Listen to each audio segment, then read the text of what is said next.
देखिएगा, issue of debenture का topic हमने स्टार्ट किया था अपने पिछली क्लास में। डिबेंचर्स इशू करने से रिलेटेड कुछ एंट्रियां समझी थी।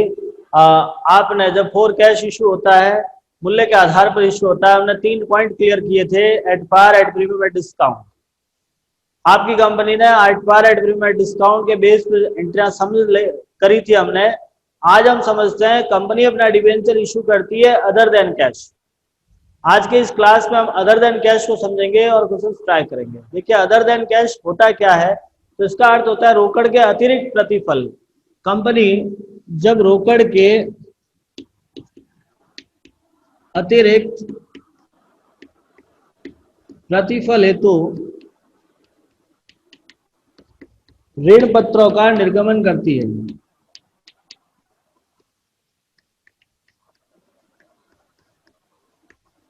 रोकड़ के अतिरिक्त प्रतिफल मतलब आप डिबेंचर दोगे लेकिन आपको वापस कैश रिसीव नहीं होता है, उसके अगेंस्ट को दूसरी चीज आती है, उसे कहते हैं अदर देन कैश। अब यहाँ पे आपको एंट्री समझनी है। आपको याद होगा जब हमने शेयर समझाए थे, शेयर के टाइम में आपने इस प्रकार का पॉइंट क्लियर किया था, जब कंपनी असेस्ट परचेज करती है और उसके अगेंस्ट शेयर इशू करती थी। तो यहाँ पर भी यही होता है, जब आप असेस्ट परचेज करते हो, उसके अगेंस्ट आप शेयर दे रहे हो, डिवेंचर दे रहे हो, तो वो वाली एंट्री यहाँ पे करनी है। जैसे फर्स्ट एंट्री अपन एंट्री करते हैं, संपत्ति खरीदने पर आपको एंट्री करनी है assets account debit to vendor account.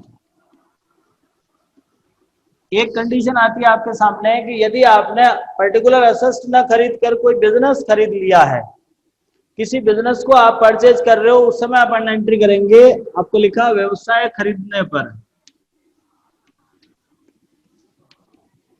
आप एंट्री करते हो assets account debit to liabilities and to vendor.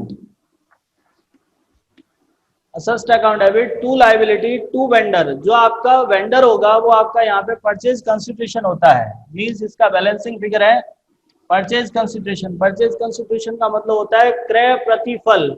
आपने जो बिजनेस परचेज किया है वो कितने रुपए में खरीदा है, या तो ये वैल्यू आपको दे रखी होगी, और नहीं दे रखी है तो आपको यहाँ का बैलेंसिंग फिगर निकाल कर इसको सॉल्व करना होगा। राइट? समझ में आ रहा है मैं क्या कह रहा हूँ? नेक्स्ट, अब इससे आगे अपन सेकेंड एंट्री समझते हैं। तो सेकेंड एंट्री आपको इशू ऑफ डिबेंचर की होती है। ऋण पत्र निर्गमित करने पर, सेकेंड एंट्री आप डिबेंचर निर्गमित करोगे तो वही आपके पास 3 ऑप्शन है। आपका डिबेंचर 3 प्रकार से इशू होता है, at par, at premium, at discount. First condition at par. जब कंपनी एट पार इशू करती है, एंट्री करोगे vendor account debit to debenture. Entry होती है vendor account debit to debenture. यदि आप एट प्रीमियम इशू करते हो, at premium vendor account debit to debenture to security premium. Vendor account debit to debenture to security premium. And next and last at discount. यदि company discount पे issue करती है तो entry करनी है आपको vendor account debit discount on issue of debenture account debit to debenture. ये आपकी एंट्री होती है। यहां पर भी आपको नंबर ऑफ डिबेंचर निकालने पड़ेंगे, जैसे आपने नंबर ऑफ शेयर निकाले थे, तो उसी लिए वही फॉर्मूला है आपके पास, total due amount upon issued price. देखिए, टोटल ड्यू अमाउंट मीन्स आपको वेंडर को कितना पैसा देना बाकी है, उसे ऊपर रखोगे। इश्यूड प्राइस, इश्यूड प्राइस का मीन्स होता है यहाँ पे आपकी कंपनी अपना डिबेंचर कैसे इशू कर रही है, at par, at premium, at discount. यदि एट पार कर रही है तो 100 रुपए का डिबेंचर 100 रुपए में जाएगा, एट प्रीमियम है तो जुड़कर आता है, और एट डिस्काउंट है तो घटकर आएगा। याद रहे, प्रीमियम जुड़ता है, डिस्काउंट घटता है। प्रीमियम और डिस्काउंट हमेशा फेस वैल्यू पे निकलते हैं। चाहे आप प्रीमियम निकाल रहे हो तो भी फेस वैल्यू पे, डिस्काउंट निकाल रहे हो तो भी फेस वैल्यू पे। इन दोनों चीजों का स्पेशली ध्यान रखना, आपका प्रीमियम और डिस्काउंट फेस वैल्यू पर ही कैलकुलेट होते हैं। इन चीजों का ध्यान रहे, आप उस दोनों को फेस वैल्यू पर निकालकर प्रीमियम जोड़ना है, डिस्काउंट घटाना है। एक बार आप इस कॉन्सेप्ट का स्क्रीनशॉट लो, अपनी नोटबुक में लिखना, इस पर नोट्स प्रिपेयर करना, फिर हम इसके न्यूमेरिकल क्वेश्चन ट्राई करते हैं। एक बार इसका स्क्रीनशॉट ले लीजिएगा। देखिए नेक्स्ट अपन क्वेश्चंस ट्राई करते हैं। क्वेश्चन नंबर 16 अपना बुक है RBSC Hindi medium accountancy class 12, page number 226, 226 page number पे, प्रश्न संख्या 16।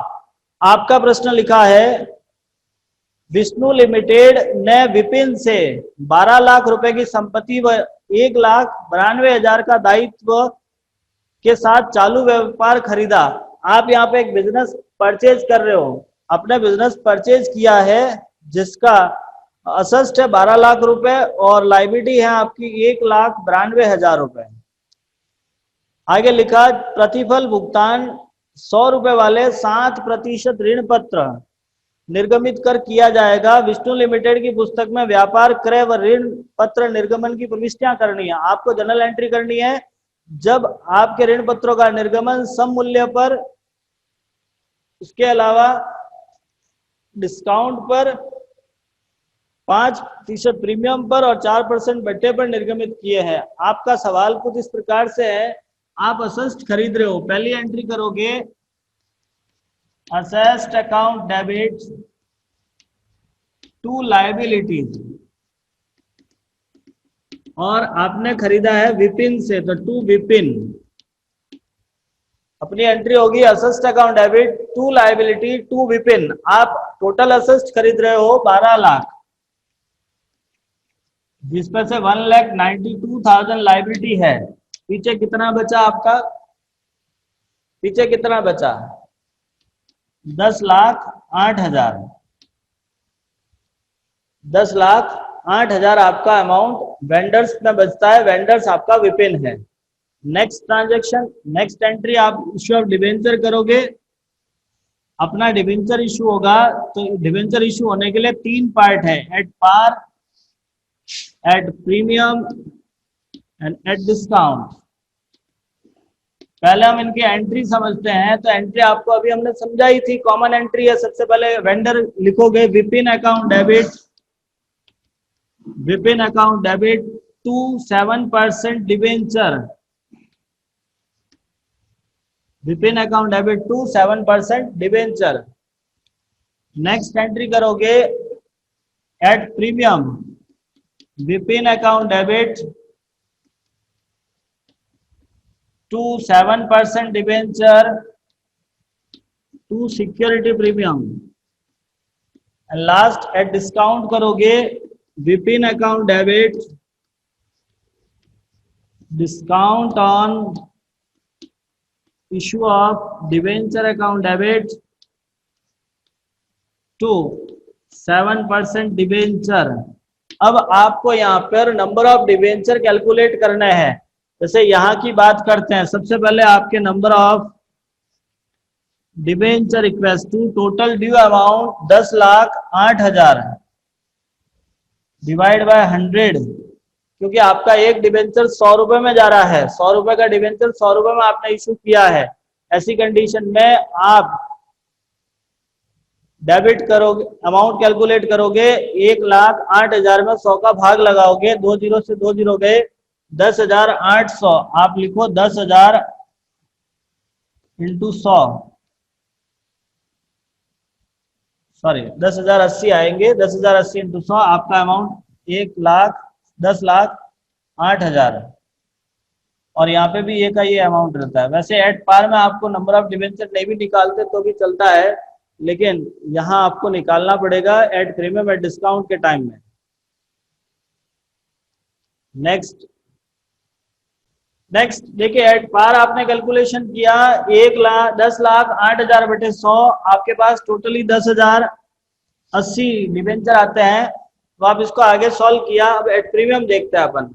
एट प्रीमियम के टाइम में भी आपको वही नंबर ऑफ डिबेंचर निकालने हैं। आप लिखोगे number of debenture 10,08,000, 10,08,000 divide bye 105। अब 105 कहाँ से आए? तो 5% प्रीमियम है, एक डिवेंचर 100 रुपए का है, तो प्रीमियम हमेशा जुड़ता है, क्योंकि प्रीमियम का अर्थ ये होता है फेस वैल्यू से ज्यादा। तो आपका जितना फेस वैल्यू है उससे ज्यादा होगा। 100 रुपए का 5% 5 रुपए, तो टोटल हो गया आपका 105। 105 का भाग लगाओगे, यहाँ आपके पास में आएगा 9600। 105 का भाग लगाओ, 9600 आएगा। आप एक बार लगा के देख लीजिएगा कितना आता है। 9600। अब इसका मल्टीप्लाई करोगे तो एक बात हमेशा ध्यान रखना, डिवेंचर हमेशा फेस वैल्यू से क्रेडिट होता है। डिवेंचर हमेशा फेस वैल्यू से क्रेडिट होता है। तो आप यहां लिखोगे 96,000 इंटू 100, 9,60,000।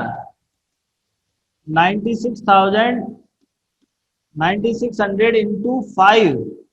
अब आपको यहां से 5 से मल्टीप्लाई करना है और ये आएगा, इसको 5 से गुणा करो, कितना आया। नेक्स्ट, एट पार प्रीमियम के बाद एट डिस्काउंट एंट्री होती है हमारी Vipin account debit, discount on issue of debenture account debit to debenture. अब विपिन अकाउंट डेबिट इसीलिए हुआ क्योंकि वो हमारा वेंडर है, डिस्काउंट डेबिट हो रहा है, लॉस है आपका, और 7% डिवेंचर। अब यहाँ पे आपको डिस्काउंट कैसे निकालना है, वही नंबर ऑफ डिवेंचर निकालोगे। Number of debenture 10,08,000 divide bye 96। अब यहाँ 96 कहां से आए? तो 4% डिस्काउंट है। डिस्काउंट कितना? 4%। तो 100 रुपए का डिवेंचर है, 4% हमने निकाला तो डिस्काउंट कम हो जाता है। प्रीमियम जुड़ता है, डिस्काउंट कम होता है, तो आपका कम हो गया। कम हो गया मतलब आपका अमाउंट हो गया 96। सही बात है, 96। अब 96 का भाग लगाओगे 10,08,000 रुपए, तो आपके पास बचेंगे शेयर आ गए 10,500। आपके पास शेयर आएंगे 10,500। अब आप इसका अमाउंट फिलअप करोगे तो डिवेंचर हो गया 10,500 इंटू 100, 10,50,000। मैं इसका अमाउंट आपको यहाँ ऊपर लिख के बता देता हूं, 10,500 इंटू 100, 10,50,000 डिवेंचर का, 10,500 इंटू 4 रुपए डिस्काउंट का आएगा 42,000, और इसमें से इसको घटा के हमने दिखा दिया वही अमाउंट 10,08,000। ये कुछ सवाल करने का तरीका था, आप इसको इस तरह से समझोगे, थोड़ा सा ध्यान से समझिएगा। एक बार आप इसका स्क्रीनशॉट ले लो, नोटबुक में सॉल्व करना। देखिएगा, अदर देन कैश के बाद अपना अगला टॉपिक है कोर्टल सिक्योरिटी, संपार्श्विक प्रतिभूति।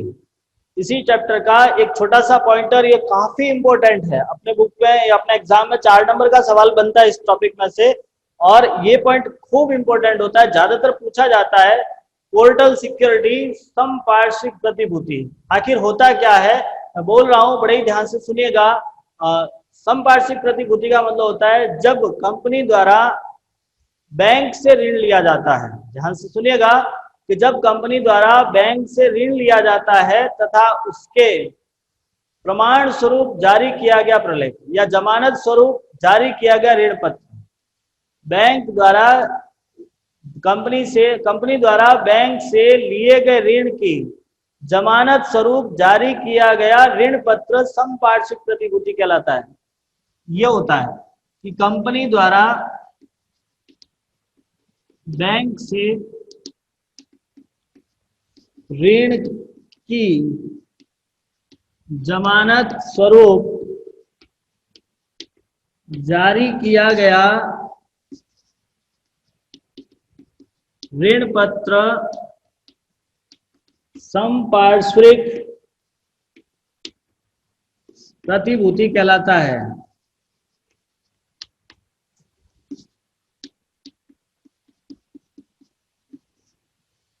वापस समझिएगा कि कंपनी जब बैंक से लोन लेती है, देखिए अभी तक हमने समझा था किसी पर्टिकुलर पर्सन से लोन लेती थी, लेकिन जब कंपनी बैंक से लोन लेती है, आपने बैंक से लोन लिया और उसके जमानत के स्वरूप, देखो बैंक आपको जब लोन देती है तो कोई ना कोई सिक्योरिटी रखती है उसके पास में।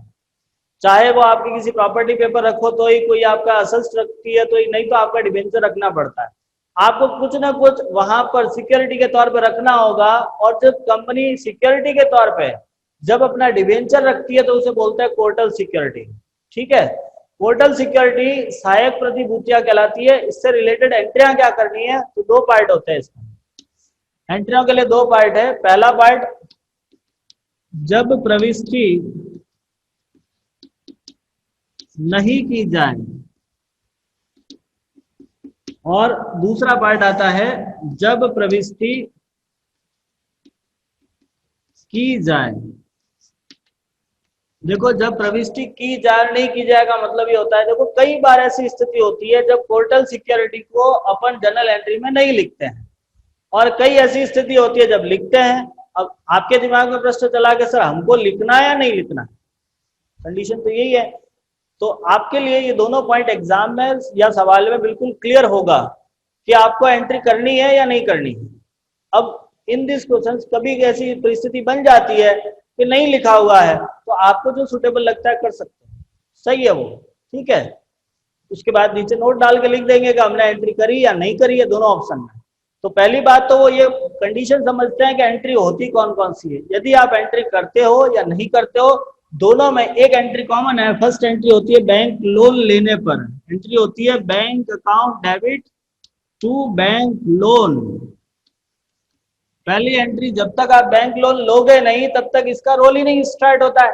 भाई पोर्टल सिक्योरिटी का मतलब तो क्या होता है कि जब कंपनी बैंक से ऋण लेती है तब उसे जमानत स्वरूप देती है, तो पहला काम आपको लोन लेना पड़ेगा। और जब हम बैंक से लोन लेते हैं तब हमारी एंट्री होती है bank account debit to bank loan. समझ में आ रहा है? कमेंट बॉक्स, चैट बॉक्स आपके लिए इसीलिए है कि आप उसमें कुछ लिखकर हमें जवाब भेजें। वेरी नाइस, बहुत बढ़िया। First entry bank account debit to bank loan, and second, जब आप एंट्री करो तो भी यही एंट्री करनी है, ना करो तो भी पहली एंट्री सेम होती है इसमें भी। Bank account debit to bank loan means पहला काम आपको बैंक लोन लेना होगा। चलिए बैंक लोन ले लिया। अब पोर्टल सिक्योरिटी के लिए एंट्री नहीं की जाती, जब तक तो कोई एंट्री नहीं करनी, बस एक एंट्री करके छोड़ दीजिए इसको। और करते हो तो एक सेकेंड एंट्री करनी होगी, debenture suspense account debit to debenture. Additional entry करोगे debenture suspense account debit to debenture. इस एंट्री का मतलब होता है कि आपने जो डिबेंचर बैंक को दिया है वहां से रखने के लिए दिया है, बैंक को इश्यू नहीं करते अपन, बैंक में रखने के लिए दिया है। जो डिबेंचर आपने बैंक में रखने के लिए दिया है वो एक प्रकार से अपने यहाँ से डिबेंचर तो गया है, लेकिन उसके बदले में कुछ नहीं आया, सिर्फ आपने सिक्योरिटी के तौर पर रखा है। तो हम एक काल्पनिक अकाउंट खोलते हैं, डिबेंचर सस्पेंस। एक फिक्टिटियस अकाउंट है, ये काल्पनिक अकाउंट है, हम अकाउंट बनाते हैं डिबेंचर सस्पेंस टू डिबेंचर। मतलब आपको याद क्या करना है, दो एंट्री। पहली entry bank to bank loan, and second entry debenture suspense to debenture. यदि सवाल में लिखा कि सहायक प्रतिभूति या संपार्श्विक प्रतिभूति के लिए कोई प्रविष्टि नहीं की जाती तो इसको भूल जाओ, ये वाला देख लो। ये नहीं दिख रहा आपको, मैं दिखाना भी नहीं चाहता। ये काम करना है जब एंट्री नहीं करनी है। Only one entry, bank account debit to bank loan. Portal security के लिए कोई एंट्री नहीं करेंगे। लेकिन आपको सवाल में लिखा है सहायक प्रतिभूति के लिए एंट्री करनी है तो इसे भूल जाओ, ये काम कर लेना। Bank account debit to bank loan, and second entry debenture suspense to debenture. अब हम एक छोटा सा प्रश्न ट्राई करते हैं, ध्यान से देखिएगा। इसका स्क्रीनशॉट ले लो और कॉपी में लिख देना नोट्स के तौर पे। क्वेश्चन नंबर 17, आप अपना 17 नंबर क्वेश्चन देखिएगा बुक का। हम क्वेश्चन एक बार पढ़ कर समझते हैं। गजेंद्र लिमिटेड 6 लाख रुपए, सॉरी, गजेंद्र लिमिटेड ने बैंक ऑफ इंडिया से 5 लाख रुपए का ऋण लिया है। आपके प्रश्न में 5 लाख रुपए का लोन लिया जा रहा है तथा संपार्श्विक प्रतिभूति के रूप में 6 लाख रुपए 7% ऋण पत्र बैंक के पास रखे हैं। गजेंद्र लिमिटेड की पुस्तक में जनरल प्रविष्टि तथा चिट्ठा बनाइए। देखिए फिलहाल हमने अभी तक एंट्रियां समझी है तो हम एंट्रियां ही करेंगे, ठीक है। बैलेंस शीट में आपको बाद में पूरी फॉर्मेट समझाऊंगा, उसके बाद बनाते हैं। फिलहाल हम इसके एंट्रियां समझते हैं। और एंट्रियों के लिए आपको दो कंडीशन लिखी हुई है। पहली कंडीशन, यदि समपार्श्विक प्रतिभूति के रूप में निर्गमित ऋण पत्रों की प्रविष्टि नहीं की जाती, और दूसरे में की जाती है। दोनों लिखा हुआ है। जो मैंने अभी आपको दोनों समझाए थे, हम दोनों करेंगे। ठीक है, चलिए लेट्स स्टार्ट। फर्स्ट, जब प्रविष्टि नहीं की जाती तब आपको एकमात्र एंट्री करनी है, bank account debit to bank loan. और कंपनी ने लोन लिया है 5 लाख रुपए का। फर्स्ट एकमात्र एंट्री करनी है, bank account debit to bank loan 5 lakh रुपए। Any doubt? And second condition, आप एंट्री करते हो, प्रविष्टि की जाती है तो कर लेंगे। अपने क्या है, first entry bank account debit to bank loan, and second entry debenture suspense account debit to 7% debenture. देखिए, कंपनी 5 लाख का लोन ले रही है और सिक्योरिटी 6 लाख जमा करा रही है। एक बात हमेशा ध्यान रखिएगा, सिक्योरिटी जो होती है वो हमेशा लोन से ज्यादा होती है। आपने कहीं पे अपनी सिक्योरिटी का मतलब ये होता है कि मान लो मैं आपके पास में आया, मैंने कहा मुझे पैसा चाहिए। आपने कहा क्या सर रोज रोज पैसा मांगते हो, क्या करोगे? मैंने कहा कुछ काम है बेटा, चाहिए पैसा। तो ठीक है सर ले जाओ, कितना चाहिए? मैंने कहा 5,000। 5,000, ठीक है सर आपको पैसा तो दे देते हैं, लेकिन आप आपकी कोई ऐसी चीज जो हमारे पास रख के जाओ। जब आप पैसा दोगे हम आपको पैसा वो वापस वस्तु दे देंगे। तो वो थी सिक्योरिटी। आप सिक्योर्ड हो कि मैं यदि पैसा नहीं देता हूं तो आप मेरा वो वस्तु बेच दोगे। मैंने कहा चलो ठीक है, मैं मेरा फोन रख लेता हूं। आपने कहा चलो ठीक है सर फोन रख लो, लेकिन फोन की वैल्यू भी देखनी पड़ेगी। वो हो सकता है 5,000 से कम हो गया तो मुझे तो लॉस ही नहीं है, आपको लॉस है। तो हमेशा सिक्योरिटी लोन अमाउंट से ज्यादा रखी जाती है। मैंने अपना 8,000 का फोन आपको दे दिया, चलो आपके पास रख लिया आपने। यदि मैं पैसा दे देता हूँ उस टाइम पीरियड के अंदर, तब तो आप मुझे मेरा फोन दे दोगे। और उस टाइम पीरियड के अंदर मैं पैसा नहीं दे पाता हूँ, बस आप मेरा फोन रख लोगे, बेच लोगे, उस पैसा ले लोगे। कोर्ट भी आपको उस पर सहमति देती है। तो हम अपनी सिक्योरिटी हमेशा ज्यादा रखते हैं। तो हमने यहाँ पे 6 लाख के डिवेंचर जमा कराए हैं। आपने लोन कितना लिया? 5 लाख का, और डिवेंचर कितना रख रहे हो? 6 लाख के। तो 6 लाख के डिवेंचर रखने के लिए आप एंट्री करोगे, debenture suspense account debit to debenture, amount होगा 6 लाख। बैंक लोन लेने के लिए एंट्री होती है bank account debit to bank loan 5 lakh. आप एंट्री नहीं करते हो तब एंट्री करनी है bank account debit to bank loan only 5 lakh. अब इसका एक बार स्क्रीनशॉट ले लो, आपका ये सवाल कंप्लीट होता है। इसमें बैलेंस शीट बनानी है और बैलेंस शीट के लिए हम नेक्स्ट क्लास में पूरी शीट समझेंगे। उसके बाद इसको कहाँ एडजस्ट करना है, कैसे एडजस्ट करना है, वो अपनी अगली क्लास में करने की कोशिश करेंगे। उम्मीद करता हूँ आपको ये समझ में आया होगा। यदि किसी प्रकार की समस्या रहती है आप हमें जरूर मैसेज कीजिए, कॉल कीजिए, बताइएगा। लेकिन प्रैक्टिस किए बिना काम नहीं होगा। आप अपनी बुक के प्रश्न उठाओ, सॉल्व करो। यदि नहीं है आपके पास सवाल, प्रैक्टिस नहीं है, आप हमसे कांटेक्ट कीजिए, हम आपको सवाल दे देंगे।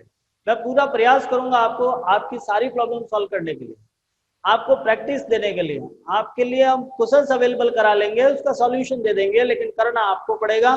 तो मैं उम्मीद करता हूं कि आप लोग मेरी बात समझोगे, करोगे और मेहनत करो। देखिए कोशिश कीजिए, समय चला जाएगा और ये टॉपिक ऐसे हैं जो न केवल आपके 12th में, इन फ्यूचर भी काफी हद तक काम आने वाले हैं। समय अच्छा है, सही टाइम का सुटेबल करो। कोरोना का बहाना देकर अपने आप के साथ धोखा न करना, अपने आप को इस तरह से नहीं समझाना कि नहीं पढ़ेंगे चलेगा। कितने दिन तक नहीं पढ़ोगे? बेटर रहोगे तो आपको भी पता है बहता पानी हमेशा निर्मल रहता है, पड़ा हुआ पानी सड़ जाता है, कीड़े पड़ जाते हैं। तो आपका ज्ञान बहता रखो, एक कंटिन्यू रखो, फ्लो रखो। मैं आपसे आशा करता हूं कि आप मेरी बात को सही ढंग से पॉजिटिवली में लोगे और मेरे साथ साथ अच्छा काम करने की कोशिश करोगे। हम हमेशा आपके सारे ही समस्याओं को समाधान करने के लिए तत्पर हैं। प्रयास करो, आगे बढ़ो, व्यस्त रहो, मस्त रहो। धन्यवाद।